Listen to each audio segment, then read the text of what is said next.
হরে কৃষ্ণ। আজকে আমরা শ্লোক 29 থেকে স্টার্ট করব। গতদিন আমরা জেনেছিলাম প্রত্যাহার করলে কি হবে, কিভাবে যোগী হতে হলে আহার বিহারকে সংযত করতে হয়। তা আহার বলতে শুধু খাবারকে বোঝানো হয় না, ইন্দ্রিয়ের বিষয় ভোগকেই আহার বলা হয়। যেমন চোখের আহার হচ্ছে সৌন্দর্য, নাকের আহার হচ্ছে সৌরভ। এভাবে প্রত্যেকটা ইন্দ্রিয়ের আহার আছে। তো এই আহারগুলো যুক্ত যুক্ত মানে হচ্ছে ভগবানের সাথে যুক্ত। তা আমরা প্রত্যাহারও করব না, আবার অত্যাহারও করব না। প্রত্যাহার মানে হচ্ছে একদমই বাদ দিয়ে দেওয়া, আর অত্যাহার মানে হচ্ছে ইন্দ্রিয় তৃপ্তির জন্য অধিক অধিক পরিমাণে বিষয় ভোগ। যুক্তাহার মানে হচ্ছে পরিমিত পরিমাণে কৃষ্ণ ভাবনাময় হয়ে। পরিমিত পরিমাণে হলে হবে না, সেখানে আরেকটা কন্ডিশন হচ্ছে কৃষ্ণ ভাবনাময় হতে হবে। তো এখন আমরা 29 থেকে ডিসকাস করব এবং আজকে এই পর্বটা শেষ হবে। আকাশ পড়ো। শ্লোক 29 থেকে 32। যথার্থ যুগে কৃষ্ণ ভাবনাময়, যিনি প্রকৃত যুগী তিনি যোগযুক্ত হয়ে সর্বভূতে আমাকে দর্শন করেন। এই রকম যুগের কাছে কখনো আমি অদৃশ্য হই না। তিনি আমার দৃষ্টির অগোচর অগোচর হন না। যে যুগী আমাকে সর্বভূতে পরমাত্মা রূপে বিরাজমান জেনে একাগ্র চিত্তে আমার ভজনা করেন, তিনি সর্বাবস্থায় আমাতেই অবস্থান করেন। হে অর্জুন, যিনি সকলকে নিজের মতো দেখেন এবং জীবের সুখে দুঃখকে নিজের সুখ দুঃখ বলে মনে করেন, তিনি সর্বশ্রেষ্ঠ যুগ। বিশ্লেষণ: ভগবান শ্রীকৃষ্ণ ভগবান শ্রীকৃষ্ণ তার স্বরূপে তার পরম ধামে নিত্যকাল অবস্থিত, কিন্তু একই সঙ্গে তিনি সর্বব্যাপক। তিনি সর্বভূত প্রতিটি জীব হৃদয়ে শঙ্খচক্র গদা পদ্মধারী চতুর্ভুজ বিষ্ণু বা পরমাত্মা রূপে বিরাজিত। প্রকৃত যুগী যখন এই উপলব্ধি লাভ করেন, তখন তিনি সর্বদা ও সর্বত্র ভগবত দর্শন করেন, অন্যান্য চিত্তে ভগবান শ্রীকৃষ্ণের ভজনা করেন। কৃষ্ণ ভাবনাময় ভক্ত ভগবান শ্রীকৃষ্ণের সঙ্গে অন্তরঙ্গ সম্পর্ক সংস্থাপন করেন। এইভাবে তার মধ্যে ভগবত প্রেমের প্রকাশ হয়। তিনি কৃষ্ণ প্রেমা বিশিষ্ট হয়ে সবকিছু কৃষ্ণময় দেখেন। এই অবস্থায় জীব তার নিত্য অমৃত স্বরূপ লাভ করেন। ব্রহ্মসংহিতায় বলা হয়েছে, প্রেমাঞ্জন দ্বারা রঞ্জিত ভক্তি চক্ষু বিশিষ্ট সাধুরা যে অচিন্ত গুণ বিশিষ্ট শ্যামরূপ শ্রীকৃষ্ণকে হৃদয়ে অবলোকন করেন, সে আদি পুরুষ কে আমি ভজনা করি। ব্রহ্মসংহিতা: কৃষ্ণ ভাবনাময় ভক্ত কেবল নির্জনে ধ্যান করে নিজের স্বার্থের কথা ভাবেন না। কিভাবে তিনি দেখেন কিভাবে ভগবানের সঙ্গে তার নিত্য সম্পর্কের কথা ভুলে গিয়ে অবিরাম দুঃখ ক্লেশে জর্জরিত হচ্ছেন। তাই তিনি সকলকে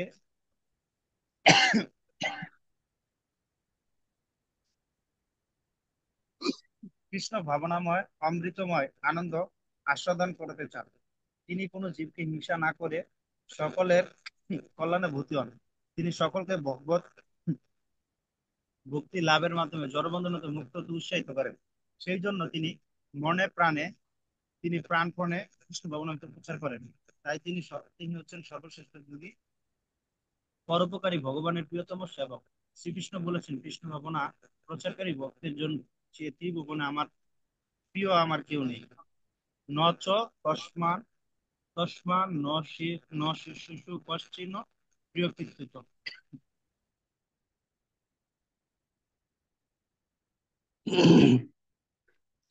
এখানে ভগবান বলছেন, যিনি যথার্থ যোগী। কিরকম যোগী? ওই যে আহার বিহারের কথা বলা হলো, এইভাবে যারা যথাযথভাবে যুক্ত এবং যাদের রজবৃত্তি যারা দমন করতে পেরেছে, বিশ্বাস ধৈর্য এবং অধ্যবসায়ের সাথে, এই ধরনের ব্যক্তিরা তারা সবসময় ভগবানকে দর্শন করেন, আর ভগবানও সবসময় তাদেরকে দেখেন। আমরা সাধারণত বলি, হে ভগবান আমাকে একটু দেখো, হে ভগবান আমার কথা একটু শোনো। কিন্তু কখন শুনবেন, কখন দেখবেন? ভগবান বলছেন, আমি কখনো তার কাছে অদৃশ্য হই না, আবার সেও আমার দৃষ্টির বাইরে যায় না। সবাইকে ভগবান দেখেন, ঠিক আছে, এখানে যে দেখার কথা বলছে সেটা হচ্ছে স্পেশালি দেখা। এই দৃষ্টিটা হচ্ছে স্পেশাল দৃষ্টি। এমনিতে পরমাত্মা রূপে ভগবান সবার হৃদয়ে আছেন, কিন্তু যারা অনন্য চিত্তে ভগবানের ভজনা করবে, ভগবানের সাথে তাদের একটা আলাদা সম্পর্ক স্থাপন হয়, এবং সেই সম্পর্কে হচ্ছে প্রেমের সম্পর্ক। এখানে বলা হচ্ছে প্রেমাঞ্জন দ্বারা রজ্জিত চক্ষু দ্বারা তারা ভগবানকে দর্শন করেন। প্রেমাঞ্জন, অঞ্জন মানে হচ্ছে কাজল, তো প্রেম রূপ কাজল দ্বারা রঞ্জিত, রাঙানো ভক্তি চক্ষু বিশিষ্ট সাধুরা, তারা ভগবানকে হৃদয়ে দর্শন করতে পারেন। এটা ব্রহ্ম সংহিতায় বলেছেন ব্রহ্মা।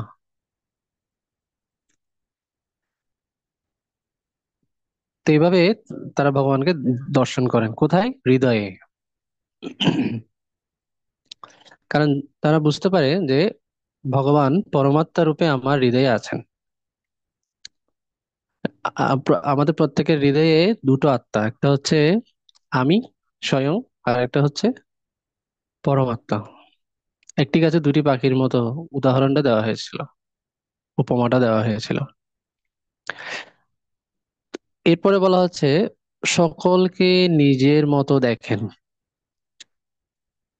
সকলকে নিজের মতো দেখে কি করেন? সাধারণত বাইরের মানুষ তারা নিজের মতো দেখে বলতে কিছু দান দক্ষিণা করে থাকে। সমাজসেবক যারা, মানব হিতৈষী যারা, তারা কিছু উপকার করে থাকেন। কিন্তু একজন যোগী বা কৃষ্ণ ভক্ত, তিনি তার উপকারটা কিরকম? যে ভগবানের সঙ্গে নিত্য সম্পর্কের কথা ভুলে গিয়ে জীব কষ্ট পাচ্ছে, এই কষ্টটা সে ফিল করতে পারে, যেটা সাধারণ মানুষ পারে না। এখন শীতকাল, শীতের কষ্টটা সমাজসেবকরা ফিল করতে পারে। কারো জায়গা জমি নেই, থাকার জায়গা নেই, এটা ফিল করতে পারে। কিন্তু সে যে অবিরাম দুঃখ ক্লেশ ভোগ করছে, অবিরাম, আমি কয়টা দুঃখ ক্লেশ তার মুক্ত করব? এটা অনেকটা ফোড়া উঠলে মলম লাগানোর মতো। এখানে ফোড়া উঠলো, পায়ে ফোড়া উঠলো, ওখানে মলম লাগালাম। আবার ফোড়াটা ওখান থেকে ভালো হয়ে হাতে উঠলো, পিঠে উঠলো, মুখে উঠলো, সব জায়গায় উঠলো। তো আমি কয় জায়গায় মলম লাগাবো? তো সবচেয়ে ভালো সমাধান হচ্ছে ওর রক্তটাকে পরিষ্কার করা।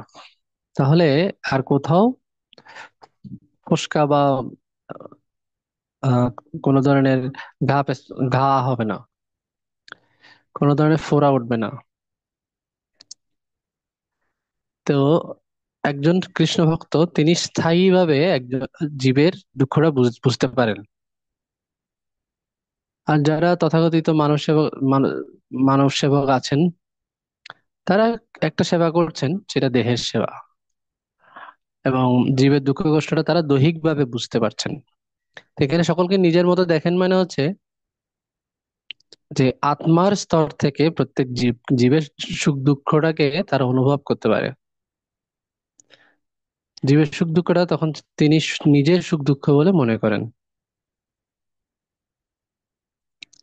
তো এই বিষয়গুলো তখনই আসে যখন কেউ নিজে কৃষ্ণ ভাবনাময় হয়, তখন অন্যকে সেই কৃষ্ণ ভাবনার আনন্দ আস্বাদন করাতে চান। তিনি কোনো জীবকে হিংসা না করে সকলের কল্যাণে ব্রতী হন। তো প্রচার করাটা হচ্ছে সেরকম একটা কল্যাণ কর্ম, সর্বোত্তম কল্যাণ কর্ম, প্রচার করাটা। এবং যারা এভাবে শ্রীকৃষ্ণের সাথে অন্যান্য জীবের সম্বন্ধ ঘটিয়ে দেন, প্রচার মানে হচ্ছে অন্যান্য জীবের সাথে কৃষ্ণের সম্বন্ধ জ্ঞান জাগরিত করানো, এটা হচ্ছে প্রচার। প্রচার মানে আর কিছু না। সকলের হৃদয়ে কৃষ্ণ ভক্তি সুপ্ত অবস্থায়, ঘুমন্ত অবস্থায় আছে, সেটাকে জাগানো। এ কারণে মহাপ্রভু বলছেন জীব জাগো। এই জাগো মানে হচ্ছে এটা ঘুম থেকে, এই বিছানা থেকে ঘুম থেকে জাগানো না, যে যে ঘুমন্ত যে কৃষ্ণ প্রেম, সেটাকে জাগানো। তো এইভাবে যদি জীব জাগে, তখন সে কৃষ্ণের সাথে সম্বন্ধটা অনুভব করতে পারে। তখন সে কৃষ্ণ সেবায় ব্রতী হয়, এবং সেও অমৃত আনন্দ আস্বাদন করতে পারে। তো এটা যে করে না, সে হচ্ছে হিংসা করছে। এটাকে বলা হয় জীবহিংসা। তাহলে জীবহিংসা মানে হচ্ছে প্রচার না করা। হুম। আর জীব প্রেম মানে হচ্ছে প্রচার করা। খাতা কম্বল দিলে এটা, এটা হচ্ছে জাগতিক স্তরের প্রেম বা জাগতিক কল্যাণ। কিন্তু প্রকৃত কল্যাণ ঠিক ওই ফোড়ার রক্ত পরিষ্কারের মতো, পার্মানেন্ট সলিউশন। এটা হচ্ছে এই জগৎ থেকে মুক্ত হয়ে যে চিন্ময় জগতে ফিরে যাওয়া। ইভেন সে যদি এই জগতে থাকেও, সে কোনো দুঃখ কষ্ট অনুভব করবে না। ঠিক যেরকম আমরা এমনিতে ভাঙা রাস্তা দিয়ে একটা রিক্সা দিয়ে যদি যাই, অনেক ব্যথা অনুভব করি না? রিক্সার ঝাঁকুনি, গাড়ির ঝাঁকুনি সব অনুভব করি। কিন্তু গাড়িটা যদি যখন থাকে মার্সিডিজ বেঞ্চ টাইপের, ঠিক আছে, রাস্তা ভাঙাচোরা থাকলেও সেই কারের ভেতরে কোনো ধরনের বেদনা অনুভব হয় না। কিন্তু একটা রিক্সা দিয়ে গেলে, ভাঙাচোরা রাস্তার মধ্যে দিয়ে, তো অনেক ব্যথা লাগে সিটে বসলে। সিমিলারলি এই জগতে দুঃখ কষ্ট থাকবে, কিন্তু ভক্ত সেই দুঃখ কষ্ট অনুভব করতে পারে না। তো এই ব্যবস্থাটা করে দেওয়াটা হচ্ছে সর্বোত্তম কল্যাণ কর্ম, সর্বোত্তম জীব সেবা, মানব সেবা বা সমাজ সেবা, যাই বলি। এবং এই ধরনের কাজ যারা করে তারা শ্রীকৃষ্ণের প্রিয়তম ভক্ত। ন চ তস্মাৎ মনুষ্যেষু কচ্চিন মে প্রিয় কৃত্তমঃ। যে মনুষ্যের মধ্যে তার চেয়ে আর প্রিয় ত্রিভুবনে নেই আমার কাছে। যারা এভাবে ভগবতমুখী করবে জীবকে, এখানে শুধু মানুষের কথা বলা হয়নি, জীব বলতে যে কোনো জীব, উদ্ভিদ, জলজ, স্থলজ, হম, তারপরে আকাশে যারা থাকে, এরকম সব ধরনের 84 লক্ষ প্রজাতির সবাইকেই, যে কোনো জীবকেই আমরা যদি ভগবতমুখী করি, কৃষ্ণ স্মৃতি দান করি,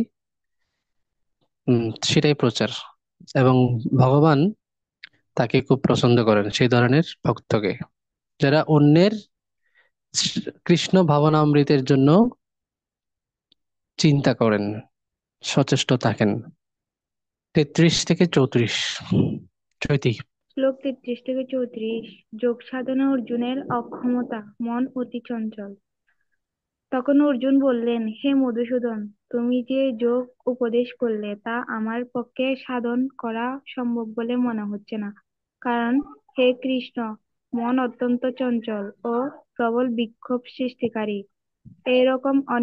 এরকম মনকে জড় বিষয় থেকে নিবৃত্ত করে বশীভূত করা বায়ুকে বশীভূত করার থেকে কঠিন বলে আমার মনে হয়। বিশ্লেষণ: কঠোপনিষদে বলা হয়েছে, এই দেহরূপ রথের আরোহী হচ্ছে জীবাত্মা, বুদ্ধি হচ্ছে সেই রথের সারথি, মন হচ্ছে তার বলগা এবং ইন্দ্রিয়গুলি হচ্ছে ঘোড়া।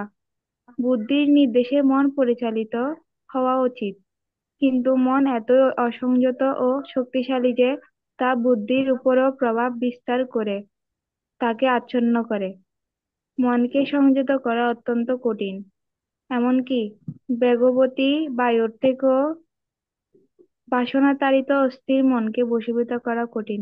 আর মনকে বশীভূত না করতে পারলে অষ্টাঙ্গ যোগ সাধন করা অসম্ভব। সেই জন্য অর্জুনের মতো মহারথীও স্বীকার করছেন যে এই অষ্টাঙ্গ যোগ সাধন করা তার পক্ষে সম্ভব নয়। অর্জুন যে সময় এই কথা বলছেন সেটি হচ্ছে আজ থেকে 5000 বছর আগে। তখন পরিবেশ অনুকূল ছিল। তাহলে তখন অর্জুনের মতো মহাবীরও যদি সেই সময় অষ্টাঙ্গ যোগ সাধনে সক্ষম না হন, এই কলিযুগের নানা সমস্যায় জর্জরিত দুর্দশাগ্রস্ত মানুষ কিভাবে অষ্টাঙ্গ যোগ সাধন করবে? শ্রীচৈতন্য মহাপ্রভু আমাদের জন্য মনকে দমন করার অত্যন্ত সহজ ও আনন্দময় উপায় দান করেছেন। তা হচ্ছে দৈন্যতার সঙ্গে নিরন্তর হরে কৃষ্ণ মহামন্ত্র কীর্তন করা, মনকে শ্রীকৃষ্ণের সেবায় নিয়োজিত করা। তাহলেই মন বাসনা বিক্ষোভ হতে মুক্ত হয়ে প্রশান্তি ও স্থিতি লাভ করবে। হরে কৃষ্ণ।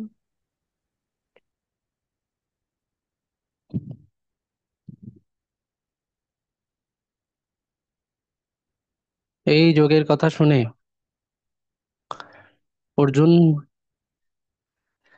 তার অপারগতা স্বীকার করলেন আজ থেকে 5,000 বছর আগে, যে তুমি যে পরামর্শটা আমাকে দিচ্ছ সে যোগ সাধন করা আমার পক্ষে সম্ভব নয়।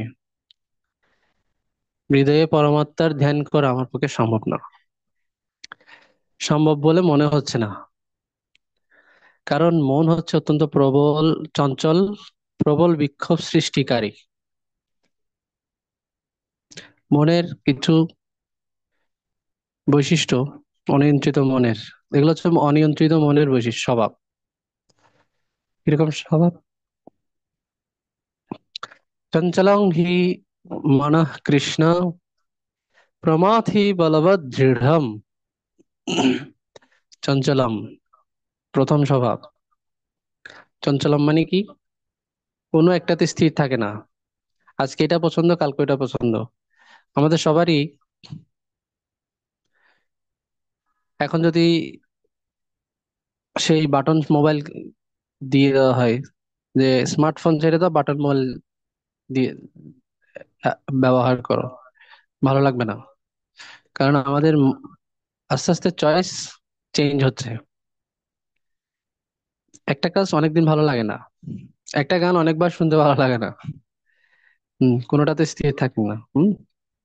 নতুন নতুন কিছু চাই। একটা মুভি কয়বার দেখতে ইচ্ছে করবে, একটা গান কয়বার দেখতে ইচ্ছে করবে, তাই না? এরকম ইভেন ভগবানকেও যদি প্রতিদিন একই রকম করে সাজে তাও ভালো লাগবে না আমাদের। একই ড্রেস, একই মালা, সব একই রকম, আর ভালো লাগে না। ঠিক আছে, এই জন্য, কারণ এটা হচ্ছে আমাদের চঞ্চল মনের স্বভাব। তো কোনোটাতে স্থির থাকে না। এই জন্য আজকে এটা ভালো লাগে, কালকে ওটা ভালো লাগে, চঞ্চল, ফিক্স থাকে না। প্রমাথি, প্রমাথি মানে হচ্ছে বিক্ষোভকারী। বিক্ষোভকারী। শুধু যে এক জায়গা থেকে এক জায়গায় সরে যাবে তা না, এছাড়াও বিক্ষুব্ধ করে দেয় পুরো শরীরটাকে। বলবৎ, বলবৎ মানে হচ্ছে খুব পাওয়ারফুল। দৃঢ়ম, দৃঢ়ম মানে হচ্ছে পাওয়ারফুল, বিক্ষোভকারী, খুব বেশি চঞ্চল। এছাড়াও এটাকে আবার কন্ট্রোলও করা যায় না, কন্ট্রোল করা কঠিন। হম তো এবং এবং এটা যে কঠিন, অর্জুন স্বীকার করেছেন যে তুমি তুমি যদি বলো আমি বাতাসের চলাচল বন্ধ করে দেব, বায়ু চলাচল, এটা আমি পারবো। কিন্তু আমার মনটাকে আমার বশীভূত করাটা আমার কাছে কঠিন মনে হচ্ছে। অর্জুন বলছেন বায়ুকে বশীভূত করার থেকে কঠিন বলে মনে হয় আমার কাছে। মানে ওনার কাছে বায়ুকে বশীভূত করাটা এর থেকে সহজ, এরকম মনে হচ্ছে। বায়ু চলাচলটা উনি নিয়ন্ত্রণ করতে পারলেও কিন্তু মনটাকে আরো কঠিন বলে মনে হচ্ছে। তাহলে উনি যদি এই কথা বলেন, তাও আবার 5,000 বছর আগে, 5,000 বছর আগে অর্জুনের মতো এত উন্নত একজন ব্যক্তি যদি এই কথা বলেন, তাহলে 5,000 বছর পরে আমাদের মতো এরকম, মানে কি, কোনো ক্লাসই নাই, ক্লাসলেস, তারা কোন সাহসে যোগের কথা চিন্তা করবো? তো এই যে ধ্যান যোগ, পরমাত্মার ধ্যান, পরমাত্মার উপাসনা, এখানে সারেন্ডার করেছেন অর্জুন। তো এখানে বিশ্লেষণে বলা হচ্ছে মন কিরকম। মনটা হচ্ছে, আমরা আমরা গত ক্লাসে ছবি দেখেছিলাম, মন হচ্ছে বলগা। কঠোপনিষদে এইভাবে উপমা দেওয়া হয়েছে। ইন্দ্রিয়গুলো হচ্ছে ঘোড়া, মন হচ্ছে তাদের কন্ট্রোলার, মানে কন্ট্রোলিং যে দড়ি সেটা। আর স্বয়ং কন্ট্রোলার হচ্ছে বুদ্ধি, আত্মা হচ্ছে আরোহী, প্যাসেঞ্জার। তো নিয়ন্ত্রিত মন বুদ্ধির দ্বারা নিয়ন্ত্রিত থাকে, আর অনিয়ন্ত্রিত মন বুদ্ধিকেও নিয়ন্ত্রণ করতে চায়। এবং এটা কেন নিয়ন্ত্রণ করে? কারণ ওর পাওয়ার অনেক বেশি, বলবৎ। হম প্রমাথি বলবৎ দৃঢ়ম। তো বুদ্ধি যথেষ্ট শক্তিশালী না হলে সে পারবে না মনকে নিয়ন্ত্রণে রাখতে। মহাপ্রভু সেই একটা উপায় দিয়েছেন। সেটা কি? দৈন্যতার সাথে নিরন্তর হরে কৃষ্ণ মহামন্ত্র কীর্তন করা এবং শ্রীকৃষ্ণের সেবা করা, তাহলে মন খুব সহজেই বশীভূত হয়ে যায়। এটা এখন উত্তর দেবেন ভগবান 35 থেকে 36-এ। ভগবান শ্রীকৃষ্ণ বললেন, হে মহাবাহ, মন অত্যন্ত চঞ্চল, একে নিয়ন্ত্রণ করা খুব কঠিন। ভগবানও স্বীকার করেছেন। অর্জুন কি বলেছেন? চঞ্চল হি মন কৃষ্ণ, হে কৃষ্ণ আমার মন অত চঞ্চল।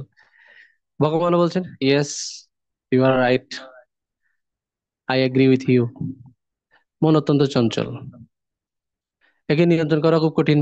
এই যে দৃঢ়ম বলেছিলাম, দৃঢ়ম, দৃঢ়ম মানে কি? দুর্দমনীয়, মানে নিয়ন্ত্রণ করা কঠিন।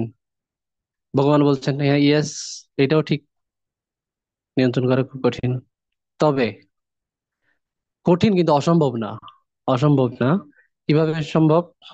অভ্যাস এবং বৈরাগ্যের দ্বারা। অভ্যাস মানে কি? কি অভ্যাস করবে? গুরু ও শাস্ত্রের নির্দেশ নির্দেশ অনুসরণ করবে, এটা হচ্ছে অভ্যাস। আর বৈরাগ্য, কিসের প্রতি সে উদাসীন থাকবে? যেগুলো ভক্তির প্রতিকূল, যে বাসনাগুলো, সেগুলো পরিত্যাগ করার নামই হচ্ছে বৈরাগ্য। বৈরাগ্য মানে একদম সব বাদ দিয়ে দিতে হয় না, যেগুলো প্রতিকূল সেগুলোকে বাদ, আর যেগুলো অনুকূল সেগুলোকে ফলো করা। ঠিক আছে? তো অভ্যাস অভ্যাস কিসের জন্য? পজিটিভ গুলোর জন্য। আর বৈরাগ্য কিসের জন্য? নেগেটিভ গুলোর জন্য।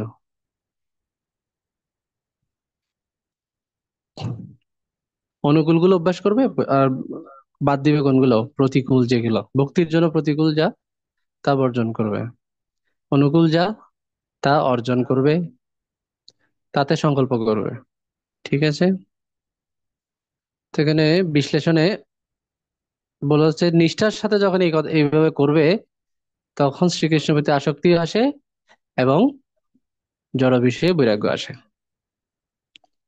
জড় বিষয়ে আসক্তি দূর হয়, আর কৃষ্ণের প্রতি আসক্তি বাড়ে। তো কৃষ্ণের প্রতি আসক্তি বাড়তে থাকলে জড় জড় জগতের প্রতি আসক্তি অটোমেটিক্যালি চলে যাবে। এই যে কৃষ্ণ আসক্তি বাড়লে জড় আসক্তি কমবে, এটা অটোমেটিক্যালি হবে। ঠিক আছে? আমাদের কাজটা হবে কৃষ্ণের প্রতি আসক্তি বাড়ানো। এই যে অভ্যাস, নিষ্ঠাবান ভক্তদের সঙ্গ গ্রহণ করতে হবে, অভক্তদের সঙ্গ পরিত্যাগ করতে হবে। এতে অভ্যাসে উৎসাহ পাওয়া যাবে। আর বৈরাগ্যে, বৈরাগ্য কিভাবে? নিয়মিত হরে কৃষ্ণ মহামন্ত্র শ্রবণ কীর্তন, এর ফলে বৈরাগ্যের উদয় হয়। জপ করলে বৈরাগ্য। অনেকে বলে, এই তোরা সারা জীবন নিরামিষ খাস, কিভাবে পারিস? আমার তো এক বেলা থেকে দুই বেলা যায় না আর পেটের ভিতরে, এটা আর গলা দিয়ে নামে না। তোরা কিভাবে খাস সারা জীবন? এটার উত্তর হচ্ছে, নিয়মিত ভাবে হরে কৃষ্ণ মহামন্ত্র কীর্তন করলে, দৈন্য সহকারে, হ্যাঁ, নিজেকে দীনহীন মনে করে, অহংকার নিয়ে নয়, নিরহংকার হয়ে, নিরপরাধ হয়ে, যখন তখন স্বাভাবিকভাবে সে জড়জগতের যে কোনো আকর্ষণের প্রতি, মায়ার চাকচিক্যের প্রতি সে বৈরাগ্য লাভ করবে স্বাভাবিকভাবে। এবং কৃষ্ণের আসক্তি বাড়বে। তো কৃষ্ণের আসক্তি বাড়া মানে হচ্ছে জড়াসক্তি কমা। দুটোটা একসাথে কখনোই বাড়ে না, একটা আরেকটা বিপরীত। কেউ যদি বুঝে যে জড় আসক্তি বাড়ছে, তার মানে বুঝতে হবে এটা কমে যাচ্ছে। এই জড় আসক্তির তীর চিহ্নটা যদি উপরের দিকে যায়, তাহলে কৃষ্ণ আসক্তির তীর চিহ্নটা নিচের দিকে যাচ্ছে, এটা বুঝতে হবে, এটা বুঝে নিতে হবে। ঠিক আছে, একটা বাড়লে আরেকটা কমে, এবং ভাইস ভার্সা। তো একই সাথে দুটোই হয় না। আমি আগুনও জ্বালাবো, আবার এদিকে পানিও ঢালবো, একসাথে দুটোই হবে না। ঠিক আছে, না আগুনও জ্বলতে থাক, পানিও ঢালতে থাকি, একসাথে হবে না। জড় আসক্তিও মেনটেন করব, আবার কৃষ্ণাসক্তিও বাড়বে, এটা কখনোই হবে না। এবং এটা হচ্ছে 10 নম্বর নাম অপরাধ। ঠিক আছে, আমার নামের প্রতি পূর্ণ বিশ্বাস না থাকা এবং অগাধ মহিমা শ্রবণ করার পরও বিষয় আসক্তি বজায় রাখা। না, বিষয় আসক্তিটাও বজায় রাখি, মোবাইল ফেসবুক এই সেই সবকিছু, এই সবকিছু মেনটেন করব। আবার কৃষ্ণ ভক্তিও খুব শাইনিং কৃষ্ণ ভক্তি হবে। এটা কখনোই শাইনিং কৃষ্ণ ভক্তি হবে না। ঠিক আছে, এটাকে বলা হয় দুধও খাবো তামাকও খাবো। তো এরকম একটা গল্প আছে, গল্পটা আমি গ্রুপে দেব, গল্পটা সবাই যার যার মতো করে পড়ে নেবে। দুধও খাবো তামাকও খাবো, তাহলে অসুখ ভালো হবে না। ডাক্তার বলেছে দুধ খেতে, তার তামাকটা ছাড়তে হবে, তাহলে উন্নতি হবে।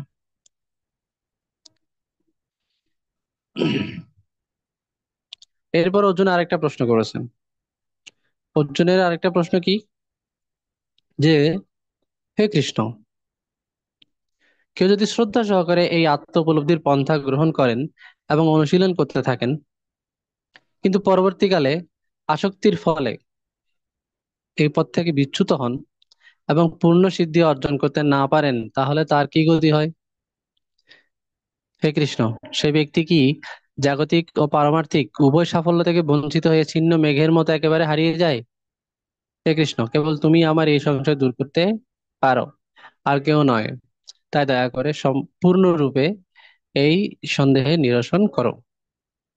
অর্জুনের প্রশ্নটা কি ছিল, যে কেউ হয়তো ভক্তি করছে বা যোগ অনুশীলন করছে, কিন্তু কোন একটা জাগতিক আসক্তির ফলে যদি তার বিচ্যুতি ঘটে, ফল ডাউন হয়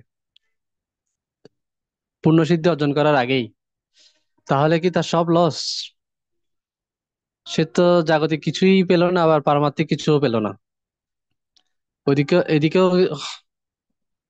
ফার্স্ট পাস করে না, ওইদিকেও পাস করে না, তাহলে তার কি হবে?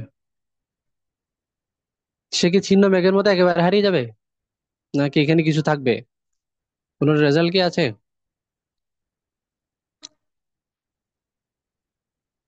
এমনিতে জাগতিক হিসেবে কোনো কিছু 100% না হওয়া পর্যন্ত এটা ফল পাওয়া যায় না। জাগতিক জাগতিক ভাবে এবং কি বৈদিক কর্মকাণ্ডের মধ্যেও কোন একটা যাগযজ্ঞ সম্পূর্ণরূপে কমপ্লিট না করলে এটা থেকে ফলটা পাওয়া যাবে না।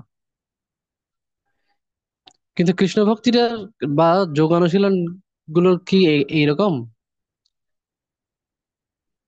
যেমন কোন একটা ফাইল সম্পূর্ণ ডাউনলোড না হলে আমরা ওটা প্লে করতে পারি।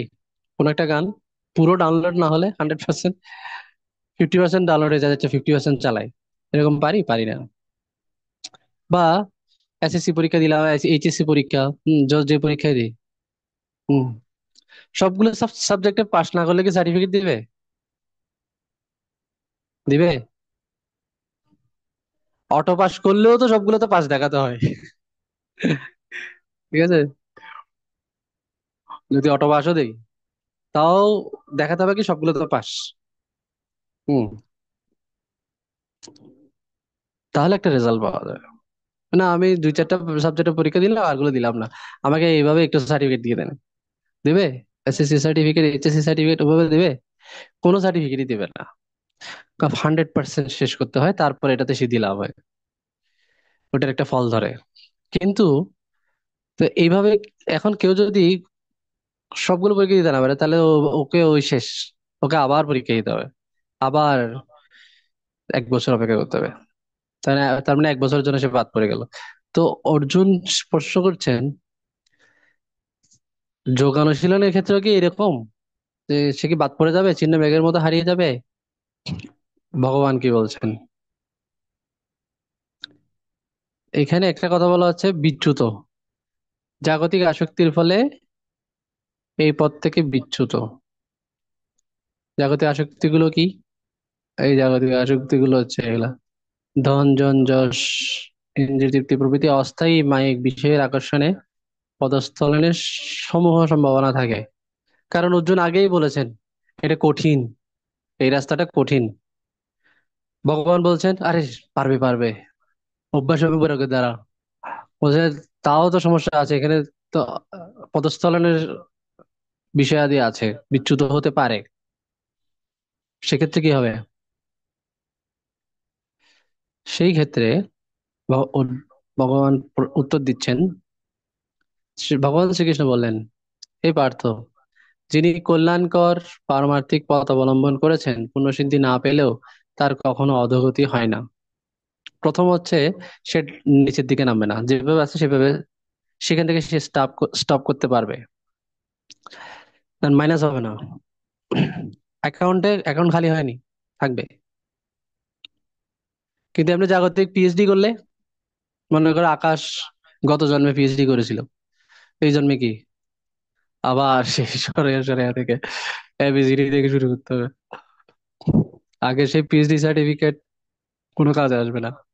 এবার সে যদি নিজে স্বয়ং গিয়েও যদি সেই সার্টিফিকেট গুলো এনে দেখায়, ছোট বাচ্চা, স্যার আমি গত জন্মে পিএইচডি করেছিলাম, এইবার আমার এমনি এমনি সার্টিফিকেট গুলো দিয়ে দেওয়া যায় না?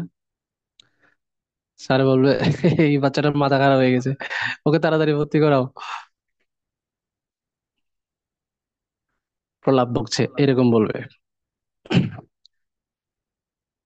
কিন্তু স্পিরিচুয়াল লাইফে আগে যতটুকু গেছে ততটুকু থাকবে, নষ্ট হয় না। এটা দ্বিতীয় অধ্যায়ে 40 নম্বর শ্লোকেও ভগবান বলেছেন। ভক্তিযোগের অনুশীলন কখনো নষ্ট হয় না। তখন আমরা বলতে পারি তো এই যোগ অনুশীলন, জ্ঞান অনুশীলন এগুলো আসলে ভক্তিযোগের অনুশীলন। কারণ এগুলো সবগুলোই কমপ্লিট হয় কখন? ভক্তিযোগে যাওয়ার জন্য। যেমন আমি যাব 10 তলায়, তো 10 তলায় যাওয়ার আগে 1 তলা, 2 তলা, 3 তলা, তো এগুলোও তো 10 তলার জন্যই যাচ্ছি। 10 তলার এগুলো 10 তলারই একটা অংশ, ইনকমপ্লিট আর কি, কিন্তু 10 তলাতেই যাব আমি। একই রকম করে ভক্তিযোগের সিঁড়ির, আমরা যদি যোগ সিঁড়ি দেখি, তাহলে জ্ঞান যোগ এর থেকে আরেকটু পরিপক্ক হলে ধ্যান যোগ, এর থেকে আরেকটু পরিপক্ক হলে জ্ঞান, ভক্তিযোগে যোগী উন্নীত হন। তো এখানে বলা হচ্ছে যে কেউ যদি বিচ্যুত হয় সে কি হারিয়ে যাবে? ভগবান বলছেন না, তার অধোগতি হবে না। সে তার জগতে এবং পরলোকে কোথাও কোনো দুর্গতি হয় না। অর্জুন প্রশ্ন করেছিল তার জাগতিক পারমার্থিক কি হবে, বঞ্চিত হবে? ভগবান বলছেন জাগতিক পারমার্থিক কোথাও তার লস হবে না। তাহলে জাগতিক কি লাভ হবে? জাগতিক লাভ হচ্ছে সে প্রথমে স্বর্গে যাবে। যোগ অনুশীলনের বাই প্রোডাক্ট, বাই প্রোডাক্ট মানে কি? ঠিক যেরকম ভাত রান্না করলে আমরা মন্ড পাই, মন্ড পাই না? এটা বাই প্রোডাক্ট। লাগে না কিন্তু এটা পাই, আমরা পেয়ে যাই। এটা দিয়ে গরু গরু ছাগলকে খাওয়ানো যায় না? বাই প্রোডাক্ট, ভাতের মন্ড। কিন্তু মন্ডের জন্য কেউ কখনো ভাত রান্না করে না, চাল সিদ্ধ করে না। ভাতের জন্য সবাই চাল সিদ্ধ করে, কিন্তু বাই প্রোডাক্ট মন্ড। এটা হচ্ছে সেই স্বর্গটা হচ্ছে বাই প্রোডাক্টের মতো। ঠিক আছে, কিছু না বলে তুমি মন্ডটা হলো পাবে। ভাত হয় না আর কি, ভাত কি বলে যে এটাকে একদম দলা হয়ে গেছে, ভাত একদম চট্টগ্রাম ভাষায় বলে কচাল হয়ে গেছে, মানে একদম নরম হয়ে গেছে, ভর্তা হয়ে গেছে, অসুবিধা নেই, তুমি মন্ডটা তো পাবে, মন্ড পাবে। ঠিক আছে, এটা এটা হচ্ছে বাই প্রোডাক্ট। তো প্রথম প্রোডাক্ট হচ্ছে যোগ অনুশীলনের, ইভেন মানে যোগ অনুশীলনে ফেল করলে এই প্রোডাক্টটা এটা হয়। কোন যোগী বা কোনো ভক্ত যদি ফেলও করে তাহলে সে স্বর্গে যাবে, আর পাশ করলে কোথায় যাবে? বুঝা গেছে? মনে করো কোনো একটা কলেজে বলা হচ্ছে স্টুডেন্ট যারা ফেল করবে, যারা পাশ করবে তাদেরকে চাকরি দেওয়া হবে, আর যারা ফেল করবে তাদেরকে অন্তত 20,000 টাকা, 20-50,000 টাকা হলেও দেওয়া হবে। তো এরকম হলে কে না খুশি হবে যে ফেল করলেও লাভ আছে এখানে, তাই না? বা যারা A+ পাবে, সাকসেসফুল, তাদেরকে ল্যাপটপ দেওয়া হবে। আর যারা ফেলই করবে, মানে পাশই করতে পারবে না, তাদেরকে অন্তত একটা মোবাইল হলে দেওয়া হবে। এই বিষয়টা অনেকটা এরকম যে যোগী যদি এখানে যোগভ্রষ্ট হয়, মানে ফেল, সাকসেসফুল হয়নি, তাহলে সে স্বর্গে যাবে, সেখানে অনেক বছর বসবাস করবে। তারপর কি হবে? তারপর এরপর তার আবার যাত্রা শুরু হবে। মাঝখানে কিছুদিন সে রেস্ট করবে, রেস্ট। এই রেস্টটাই হচ্ছে স্বর্গ। এরপর আবার সে যাত্রা শুরু করবে। কিভাবে যাত্রা শুরু করবে? তাকে আবার সে মনুষ্য দেহ পাবে, এটা গ্যারান্টি। এটা আরেকটা লাভ। মনুষ্য দেহ পাবে, এটা গ্যারান্টিড। না হলে ব্রাহ্মণ হবে কিভাবে? কুকুর বিড়াল তার ব্রাহ্মণ হতে পারে না। ওকে তো মন্ত্র পৈতা দিতে দেওয়া যাবে না। তার মানে ব্রাহ্মণ হবে মানে সে মনুষ্য জন্ম পাবে। ব্রাহ্মণ বণিকের গৃহে, বণিক মানে হচ্ছে ফয়সালা, মুকেশ আম্বানি, বিল গেটস, এদের ঘরে যাবে। আর নাহলে কোনো ব্রাহ্মণের ঘরে যাবে। এটা হচ্ছে মনুষ্য দেহের মধ্যে আবার দুই ক্যাটাগরির, মানে একটা হচ্ছে হা- লঘু, আর একটা হচ্ছে ভারী।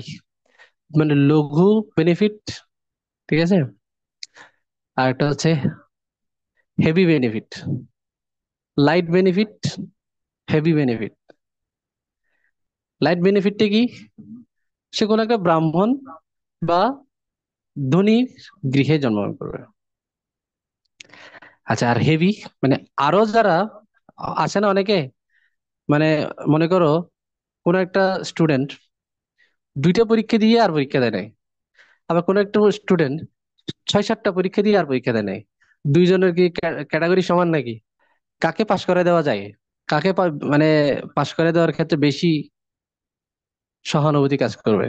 যে 6-7টা পরীক্ষা দিয়ে ফেলছে অলরেডি, এবং ওগুলো খুব ভালো নাম্বার পেয়েছে, আর গুলো দিতে পারেনি কোনো একটা কারণে, ওকে, তারটা কনসিডার করা যায়। আর যার যে দুটো দিয়েছে তারটা কনসিডার করতে একটু কষ্ট হবে। ঠিক আছে, যদি ওগুলো তো সে খুব ভালো রেজাল্ট করে, তাহলে এটা আলাদা কথা।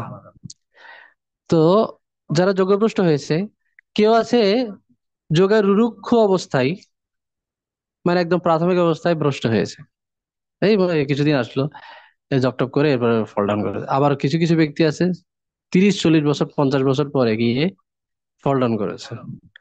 তো দুটো কিন্তু ক্যাটাগরি সেম না। তো অল্পতে যারা ফল ডাউন করেছে, তাদেরকে ধনীর গৃহে বা কোনো একটা সূচি ব্রাহ্মণের গৃহে জন্মগ্রহণ করবে সে। আর যারা আরো একটু উন্নত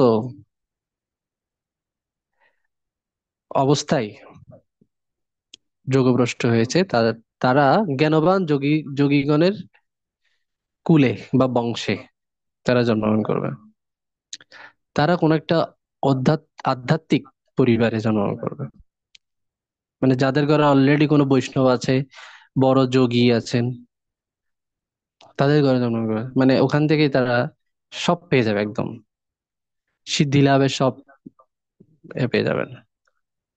তো চিন্ময় জগৎ থেকে কিছু মুক্ত পুরুষ আসেন, তারাও আবার এইভাবে আসেন। আর যারা গত জন্মে মুক্ত হতে পারেননি, সিদ্ধি লাভ করতে পারেননি, তারাও এইভাবে আসেন কোন একটা যোগীর ঘরে, কুলে। বুঝা গেছে? তো ব্রাহ্মণের চেয়ে যোগী আরো উন্নত, সেরকম একটা পরিবারে জন্মগ্রহণ করেছে। প্রভুপাদ এখানে লিখেছেন যে আমি আর আমার আমার গুরুদেব এরকম বৈষ্ণব পরিবারে জন্মগ্রহণ করেছে, যার কারণে ওনার একদম জন্ম থেকে একদম পারমার্থিক শিক্ষা দীক্ষা নিয়ে বড় হয়েছেন। যে আমি আমার সবকিছুই বাবার কাছ থেকে শিখেছি, গুরুর কাছ থেকে আমি দীক্ষা লাভ করেছি। ব্যবহারিক জ্ঞানগুলো আমি বাবার কাছ থেকেই শিখে এসেছি। আর গুরুর কাছ থেকে প্রচার সংক্রান্ত হম আর একটু অ্যাডভান্স গুলো তিনি পেয়েছেন, প্রচার দর্শন। তো এইভাবে জন্মগ্রহণ করার পরে তিনি কি করেন? স্বতঃস্ফূর্ত ভাবে বিগত জন্মে যেখানে শেষ করেছিলেন, সেখান থেকে পুনরায় যোগ সাধনা শুরু করেন, যেখানে শেষ করেছিলেন। কিন্তু জাগতিক পড়াশোনার ক্ষেত্রে, ওই যে বললাম, গত জন্মে পিএইচডি করলেও এই জন্মে এবিসিডি দিয়ে শুরু করতে হবে, আবার প্রথম থেকে। একদম এই কি বলে, লুডো, সাপ লুডো খেলার মতো। 99-তে একটা সাপের মুখে পড়লে আবার নিচে দুইয়ে দুইয়ে চলে আসতে হয়, আবার জিরো থেকে শুরু, আবার ওঠো। কিন্তু পারমার্থিক জীবনটা এরকম না। যেহেতু আত্মা নিত্য, আর পারমার্থিক জীবনটাও হচ্ছে নিত্য। যেগুলো দেহের সাথে সম্বন্ধিত সেগুলো আবার পুনরায় শুরু করতে হয়, কিন্তু যেগুলো আধ্যাত্মিক বিষয় সেগুলো যেখানে শেষ হয় সেখান থেকে আবার শুরু করা যায়। আগের জন্মের থেকে অধিক প্রযত্ন করে তিনি ক্রমশ পাপমুক্ত বিশুদ্ধ হন। আগে যা যা করেছে তার থেকে আরো বেশি সিরিয়াস। এই জন্য দেখা যায় একই সাথে ভক্তি জীবন শুরু করেছে, কিন্তু কেউ কেউ আছে সিরিয়াস, আবার আরেকজন হচ্ছে ঢিলা ঢালা। তার মানে আগের জন্মে যে সিরিয়াস, সে আগের জন্মে কিছু করে এসছে, যেটাকে বলা হয় সুকৃতি, ভক্তিমূলক সুকৃতি। এইভাবে বহু জন্মের শুভ সংস্কারের দ্বারা তিনি পূর্ণসিদ্ধি প্রাপ্ত হন এবং পরম গতি লাভ করেন। এটা হচ্ছে যোগাসন অনুশীলনের মানে ধ্যান যোগ অনুশীলনের কাহিনী। এভাবে তার বহু জন্ম লাগবে সংস্কার হতে হতে। কিন্তু ভক্তিযোগ যদি কেউ অনুশীলন করে, তাহলে তাহলে তাহলে কিন্তু তার বহু জন্ম লাগবে না। সে একবারেই, ইভেন এক জন্মেই সে ভগবানের কাছে পৌঁছে যেতে পারবে। এবং কেউ যদি ভক্তিযোগ অনুশীলন করে, তাহলে তার সে জ্ঞানের স্তর, ধ্যানের স্তর এগুলো অতিক্রম করে আসতে পারে। এখানে বলা হচ্ছে যাগযজ্ঞ তপস্যার ফল বিনা প্রয়াসে প্রাপ্ত হওয়া যায়। হুম, সব রকমের তপস্যা, যাগযজ্ঞ, তীর্থস্নান, শাস্ত্র অধ্যয়ন, অর্থাৎ জ্ঞান অনুশীলন আর যোগানুশীলন, কেউ যদি ভগবানের নাম করেন তাহলে সে সব এগুলো সব প্রাপ্ত হয়। এই কারণে এখানে হরিদাস ঠাকুরের কথা বলা হচ্ছে যে তিনি একজন মুসলিম হয়ে নামাচার্যের পদ লাভ করেছেন। মহাপ্রভু তাকে নামের আচার্য বলে স্বীকৃতি দিয়েছেন। তো এখানে ইনি হচ্ছে ব্রহ্মা, তিনি আমাদেরকে দেখিয়েছেন একজন মুসলিম ঘরে জন্মগ্রহণ করার মাধ্যমে যার কিছুই লাগবে না, কেউ যদি কেবল হরিনাম কে আশ্রয় করে থাকে এবং হরি সেবা, তাহলে তার এত বহু জন্মের সংস্কারের প্রয়োজন হয় না। সে এক জন্মেই ভগবত ধামে পৌঁছে যেতে পারবে। তো এই হচ্ছে ভক্তিযোগের সুফল।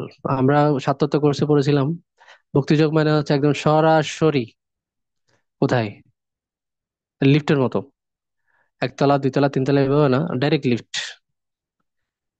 টপ ফ্লোরে। 46 থেকে 47-এ ভগবান বলছেন যে এখন এতক্ষণ ধরে আমি যে এই যে যোগীর কথা বললাম, সবার থেকে শ্রেষ্ঠ যোগী কে? কৃষ্ণ অর্জুনকে আরো বললেন, সমস্ত তপস্বী, জ্ঞানী এবং সকাম কর্মীদের থেকে যোগী শ্রেষ্ঠ। যোগী মানে এখানে ভক্তি যোগীর কথা বলা হয়েছে। তাই হে অর্জুন, তুমি যোগী হও। আর যিনি শ্রদ্ধাবান চিত্তে মদগত হয়ে, এটা হচ্ছে ইম্পর্টেন্ট লাইন, কিরকম যোগী হবে? ভক্তি যোগী। মদগত চিত্তে আমার ভজনা করেন, মদগত হয়ে আমাকেই চিন্তা করেন, অন্তরঙ্গ ভাবে আমার সঙ্গে যুক্ত থাকেন, তিনি সকল যোগীদের মধ্যে শ্রেষ্ঠ। শ্রদ্ধাবান চিত্তে, শ্রদ্ধা মানে হচ্ছে সুদৃঢ় বিশ্বাস। তো আমাকে বলতে, এই আমিটা কে? এই আমিটা হচ্ছে ভগবান শ্রীকৃষ্ণ। তার রূপের বর্ণনা করেছেন, আমাকেই চিন্তা করেন। চিন্তাটা কিভাবে? তার মুখ কেমন, তার অঙ্ককান্তি কেমন। তো এটা এমনি এমনি চিন্তা আসবে না, মন্দিরে গিয়ে ভগবানকে দর্শন করতে হবে। নিয়মিত ভাবে দর্শন করলে তখন তাকে চিন্তা করা যায়।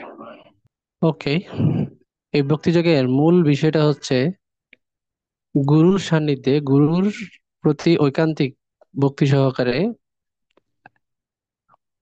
ভগবত ভক্তি, গুরুকে বাদ দিয়ে না। গুরুকে সামনে রেখে গুরুর মাধ্যম দিয়ে ভগবত ভক্তি। তো ওই জন্য গুরু গ্রহণ করা খুব আবশ্যক। না হলে বৈদিক জ্ঞানের তাৎপর্য প্রকাশিত হয় না। গুরু অবশ্যই লাগবে। ঘোড়া ডিঙিয়ে যেরকম ঘাস খাওয়া যায় না, ঠিক সেরকম গুরুকে বাদ দিয়ে কৃষ্ণ ভক্তি বা ভক্তিযোগ অসম্ভব। তো এটা মাথায় রাখতে হবে। তা আগামী ক্লাসে, আগামী দিন পরীক্ষা হবে এই 6টা অধ্যায়ের উপরে। যে শ্লোকগুলো আছে, এখানে দুটো শ্লোক আছে, 2-3টা শ্লোক শিখে ফেলবে। এবং প্রথম থেকে যা যা শ্লোক আছে, আমি একটা সাজেশন দিব শ্লোকের জন্য, আর বাকিগুলো বরাবর থাকবে, যেগুলোর উপর একটা পরীক্ষা হবে, শর্টকাট পরীক্ষা। ঠিক আছে, আজকে আমরা এখানে শেষ করি। হরে কৃষ্ণ কৃষ্ণ কৃষ্ণ হরে হরে, হরে রাম রাম রাম হরে হরে। আমরা প্রশ্নোত্তর পরে নেব। সবাই ভালো থাকবে, সুস্থ থাকবে। হরে